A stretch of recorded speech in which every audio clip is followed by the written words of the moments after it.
The Midnight Engine. You are already here. You don't remember arriving.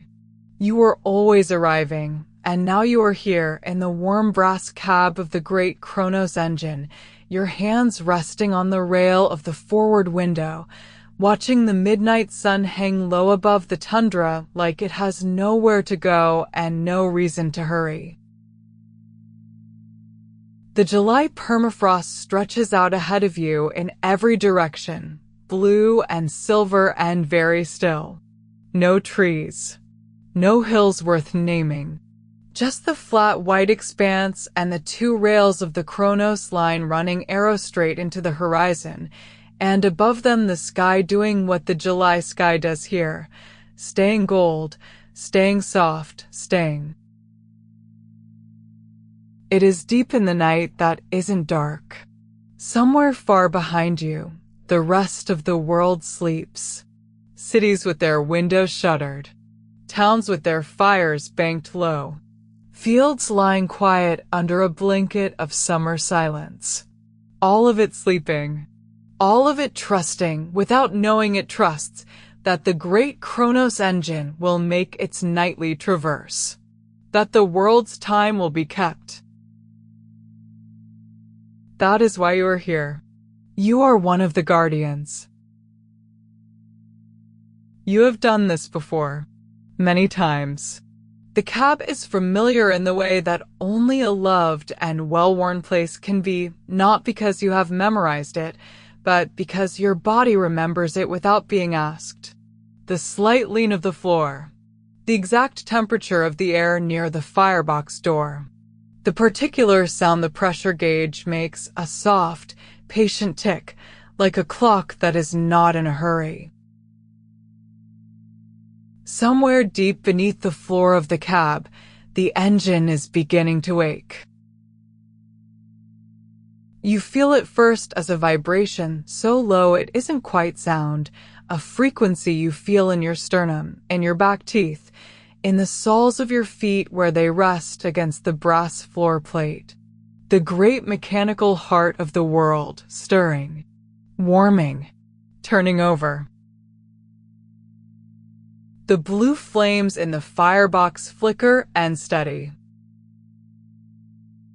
The pressure gauges begin to move slowly, steadily, the needles climbing through their arcs as the engine builds pressure for the nightly crossing. You watch them the way you always watch them, not with worry, with attention. There is a difference. You reach for the first pressure seal, a brass fitting on the left side panel, warm to the touch, slightly larger than your fist.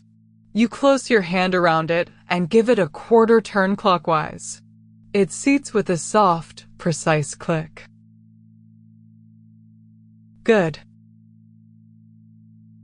The second seal is above the firebox door on the right. You have to rise slightly on your toes to reach it. It too turns easily, and it too clicks home. The needle on the secondary gauge, the one that measures the heart pressure, the deep throb of the world's clockwork, steadies. You rest your hand on the firebox door for a moment. Even through the iron, you can feel the heat of the blue flame.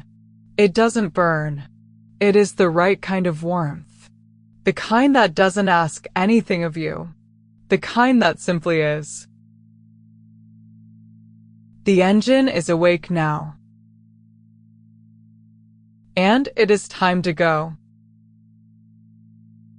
The engine moves slowly at first.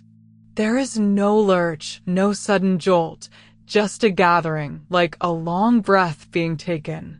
The permafrost outside the forward glass begins to slide past, blue shadow on blue shadow, and the rails hum beneath you with the first contact of iron on iron. You know this sound. You have heard it every night, and every night it settles something in you that you hadn't realized was unsettled. The rhythm of it, the steadiness, The way it never varies, not faster when the schedule permits, not slower when the tundra is soft. The engine keeps its own time, because keeping time is what it is for. You take your position at the forward station. There is a low stool set just behind the main window and a wide brass railing you can rest your forearms on, and you take that posture now, arms on the rail, weight forward, watching the midnight tundra open up ahead of you. The midnight sun has moved in the time it took the engine to wake. It is a little lower now, a little redder, but it has not gone below the horizon, and it will not tonight. It casts long shadows across the permafrost, shadows that lie flat and blue and point toward you like the hands of a clock. You watch one of those shadows as the engine passes over it. Then you watch another. The cab is warm. The engine's heat fills it from the firebox end, and the warmth is even and dry and carries in it the faint smell of hot brass and machine oil and something else, something that has no name, but is particular to the Chronos engine. Some compound of its age and its work and the blue flame at its heart. You have never smelled that smell anywhere else. You wouldn't want to. You check the gauges now, the small routine check you make at the beginning of every crossing, the one that is not worry but care. The primary pressure, good. The heart rate of the engine, its deep mechanical pulse, good. The temperature of the firebox, good. The thermometer set into the exterior wall, reading the outside air, -6 Celsius, cold and perfectly still. Everything is as it should be. You allow yourself to settle. There is a small brass pot on the warming shelf above the firebox, the shelf that runs along the back wall of the cab at shoulder height, always warm to the touch. The pot has been there since before you became a guardian. You don't know who put it there first or when. What you know is that when the engine wakes, the warming shelf heats and whatever is in the pot begins to warm with it. You fill the small ceramic cup that lives beside it, always there, always clean. The liquid inside is amber and slightly fragrant, faintly sweet, with a warmth that spreads from the throat downward. You hold the cup in both hands and let the warmth of it move into your palms. Outside, the tundra does what tundra does, continues. There are no landmarks out here. There are no farmhouses, no roads, no fences. There is the flat expanse and the rails through it, and above it the enormous sky, and in the sky the midnight sun, and beginning to form at the edges of the sky, very faintly now, the first ghosts of what will become the Aurora. Not yet, just ghosts. You watch them as you drink from the cup. They shift and settle and shift again. Green at the edges, barely more than a brightening of the stars in that direction. You have seen them come in full many times, rolling down like slow curtains of light. Tonight they are taking their time. The engine rolls on, steady as a heartbeat, and the rails count the miles in their even iron rhythm, and you finish the cup and set it back beside the pot and turn again to the window.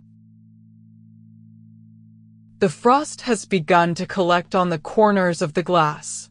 Tiny crystals, each one perfect if you were close enough to see them clearly, arranging themselves at the lower corners of the forward pane in patterns that are not quite random and not quite intentional. You have looked at them before. You look at them now. The engine rolls on. The miles come and go without your needing to count them. This is the part of the crossing you have always found easiest to be in. Not the beginning, when the engine is still finding its rhythm, and there are seals to check and gauges to read, and the weight of starting is still on you. Not the end, when you begin to think about arriving. Just this, the deep middle, where the engine knows where it is going, and you know the engine knows, and all you have to do is be here. Be here.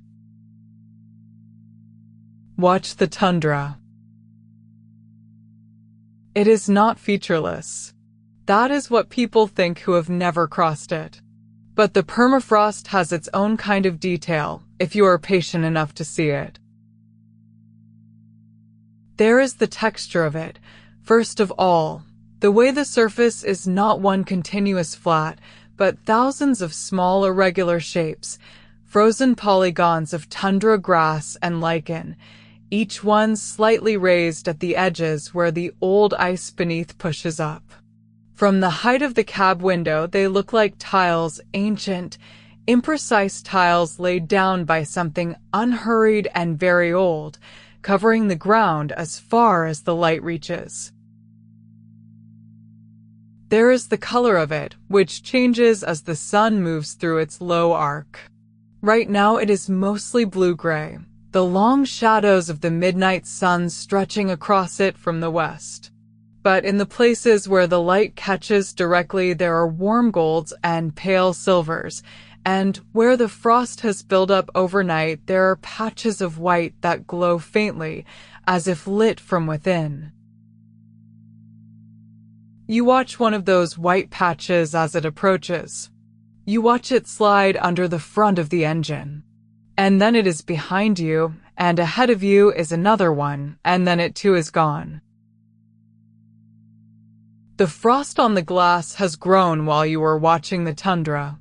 The crystals have spread inward from the corners, building themselves with patient geometry, branching patterns, each branch dividing and dividing into finer versions of itself, six-sided at the heart of each formation, the whole thing assembled without hurry, without noise, while you weren't watching.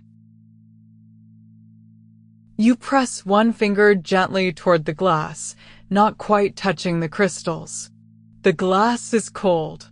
On the other side of it, the outside air is 6 below zero, and somewhere in that air the frost is building even now, not just on the glass, but on the rails ahead, on the tundra grass, on the surface of the frozen ground, on every surface the night touches. But the cab is warm. You take your hand back from the glass and put it in the pocket of your coat, and the warmth of your pocket receives it. The engine's rhythm has settled into something so steady now that you have stopped hearing it as a sound and started feeling it as a background, like your own heartbeat. The rail clack is there, even and patient. It has been there since you left the station, and it will be there until you arrive at the far one, and in between it does not vary and does not hurry and does not fall silent. Tick, tick, tick, tick. Not a clock. Something deeper than a clock. A clock is made to mark time. The engine is made to carry it. The aurora is coming. You noticed it first as a brightening at the edge of the sky, where the horizon meets the north. A greenishness, a diffuse glow that isn't quite the tundra and isn't quite the sun. You've been watching it build for the last several minutes. It changes slowly, so slowly that the change is only visible if you look away and look back. When you look away, it seems small. When you look back, it seems to have grown. Now there are shapes in it. Not dramatic ones. Not the curtains you've seen sometimes, the great sweeping forms that fill half the sky. Not tonight. Tonight the aurora is being quiet about itself, just a few pale ribbons of green hanging at the horizon, shifting very slowly at their edges. They are not going anywhere. They are simply there. You watch them. The blue flame in the firebox does not need tending right now. You have checked it twice already in this crossing, and both times it was exactly as it should be, burning low and steady. The precise shade of blue that means the pressure is holding and the fuel is sufficient and the engine's heart is content. Not straining. Not uncertain. Content. Blue is the color of the right temperature. You know this the way you know the sound of the gauges and the smell of the oil, not from study, but from being here, night after night, until the engine's language became something you simply understood. Tonight the flame is blue. You rest against the forward rail and let the warmth of the cab settle around you. The floor vibrates very gently under your feet, not enough to disturb, just enough to remind you that the engine is alive under you, working, carrying its weight and yours and the weight of the world's time across this blue tundra without complaint. You become aware of the sounds inside the cab, not the rail clack that has become part of the silence by now. But the smaller sounds, the soft tick of the secondary gauge, the very faint hiss of steam from somewhere in the upper works, the occasional low metallic note as one part of the engine settles against another in its rhythm of motion. Small sounds. Working sounds. The sounds of something doing what it was made to do. You find them restful. You find yourself thinking, as you sometimes do in the deep part of the crossing, about what the tundra looks like from far above. A single line of rails running through the white expanse.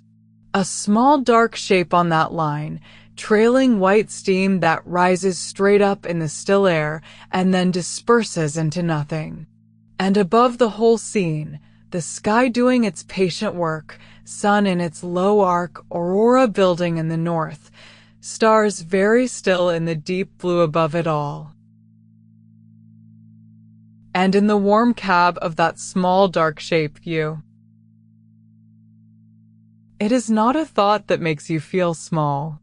It is a thought that makes you feel held, as if the size of the tundra and the steadiness of the engine and the patience of the sky are all part of the same thing, and you are part of it too, and there is nothing outside of it that you need to be getting to.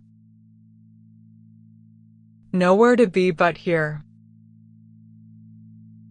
You let that settle. You do a slow check of the gauges.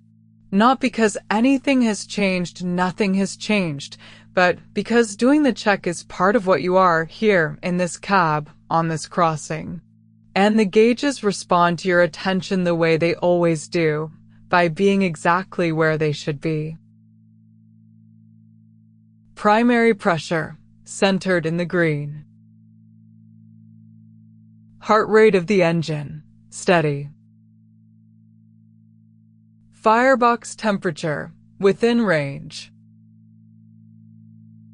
External air, still cold, still still. You straighten up and go back to the window. The tundra has not changed. It is the same blue and gold and white it has been since you left the station, the same flat expanse, the same long shadows, the same sense that the horizon is always exactly the same distance away no matter how much ground you cover. You have covered many miles in the time you've been watching. The horizon has not moved. You don't mind. The aurora ribbons have shifted while you watch the gauges.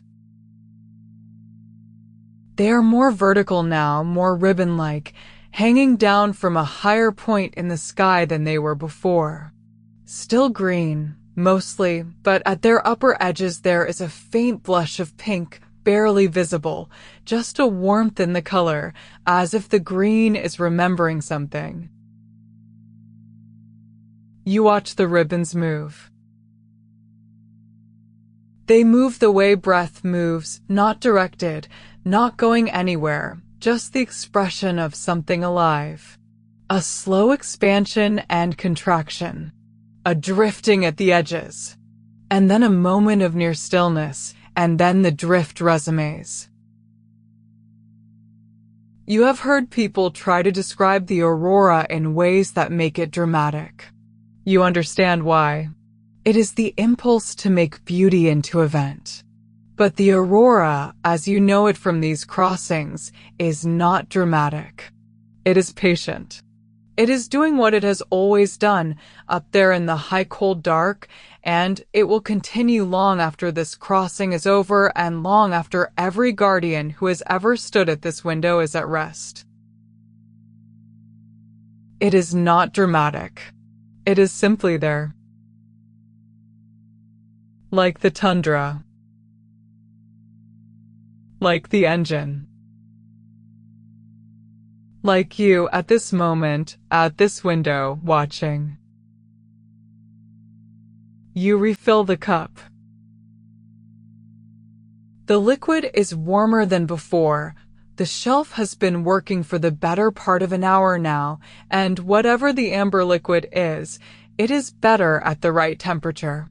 You hold the cup in both hands and breathe the fragrance of it, faintly sweet, faintly woody, like something that grew in a cold place and was given time to be itself. You drink slowly.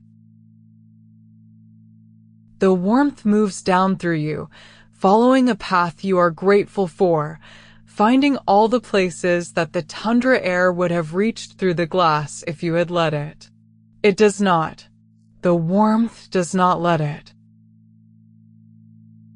You stand at the shelf for a while, holding the cup, watching the small things of the cab, the way the light from the firebox reflects off the nearest gauge, the pattern the brass rivets make along the upper rim of the panel.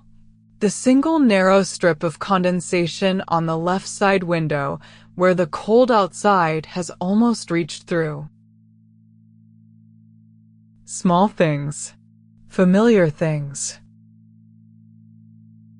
You are very glad to be in this cab. When you go back to the forward window, the aurora has grown. Not dramatically, but it is higher in the sky than before, and there are more ribbons now, 3 distinct bands of green, all moving at slightly different speeds, their edges catching the faint pink. And above them, at the very top of where the aurora reaches, there is a suggestion of violet. Just a suggestion. Just enough that you notice it. The steam from the engine's flanks catches the aurora light as it rises. You have noticed this before on aurora nights. The steam comes out green-tinted as it crosses that part of the sky, just for a moment, just where the aurora is brightest, before it whitens and disperses. Green steam. Rising straight up into the cold and dissolving. You rest your forehead very gently against the forward glass. It is cold against your skin, clean cold, the kind that clarifies. You let it rest there for a moment, and through the glass the whole crossing is visible. The rails ahead, the blue tundra on both sides, the aurora in the north, the midnight sun going its slow way in the west. The engine hums under your feet. Very low, very steady. The heartbeat of the world's time, keeping itself, doing the work that brings the dawn back every morning and sends the night out again every evening and keeps all the clocks of all the sleeping cities ticking while the cities sleep. You are part of that. Not a large part. Just the part that stands here at this window on this crossing, making sure the flame is blue and the seals are set and the needle is in the green. That is enough. The far station is out there. You don't know exactly when you'll reach it. You never do on these crossings. The engine knows. The rails know. Your job was never to know the distance. It was to tend the flame, check the seals, be present in the cab while the world outside lay quiet. And the world is quiet. The Tundra doesn't stir. The Aurora moves, but slowly. The steam rises and disperses. The rails count their steady measure under you. Your eyes are soft now. Not closed, just soft. The way eyes get when they have been watching something unhurried for a long time. The gauges don't need you right now. The flame is blue. The seals are set. The engine knows the way. You have done everything there is to do on this crossing. Now there is only this: the window, the Tundra, the rhythm of the rails, the warmth at your back, the cup empty on the shelf. The Aurora is very beautiful tonight. You have thought that before on other crossings, but tonight it is particularly true. The ribbons have slowed. They are moving even less than before, just a breath at the edges, just a slow pulse, as if the Aurora and the engine are in conversation and have reached a quiet agreement. You watch them without needing to. Blue. The flame is blue. Good. The rails ahead run straight. They have always run straight. They will run straight all the way to the far station. You don't need to steer. You don't need to watch. The engine knows. The frost on the glass. Each crystal. Each branch. Each fine edge of ice. Catching the light. The world is being kept. The time is being carried. The engine is awake so everything else can sleep. And you. You have done your part. The warmth of the cab. The steadiness of the gauge. The blue of the flame. The engine carries you. The rails carry the engine. The Tundra holds the rails. And somewhere far above, the Aurora moves. Patient. Unhurried. There. You don't need to see it anymore. It will be there. It has always been there. It will be there when you arrive. The engine hums. Low, Steady. Warm.